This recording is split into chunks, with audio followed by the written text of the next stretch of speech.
Titanic जो था, ये जो जहाज था, इसे समुंदर का बादशाह कहा गया था।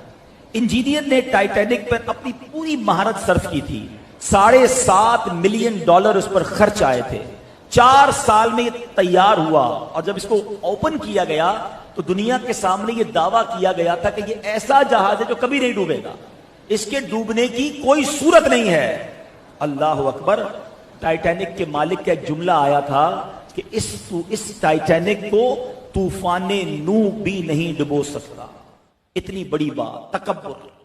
और अब क्या हुआ, कोई सालों बाद नहीं डूबा, वो ओपनिंग सेरेमनी हुई है, पहला ट्रिप है और चौथे या 5वें दिन अल्लाह अकबर ये समुद्र में एक तोदे से टकराया और डूबकर फना हो गया। हम अपनी प्लानिंग कर रहे हैं ना, ये कभी नहीं हो सकता, इसको कुछ नहीं हो सकता। मेरा रब जब चाहे जैसे चाहे, याद रखो नताइज का मालिक मेरा रब है। हम खुद कुरान में क्या पढ़ते, मालिकी यौमिद्दीन, रोज़े जज़ा का मालिक वो है, खालिक कायनात है।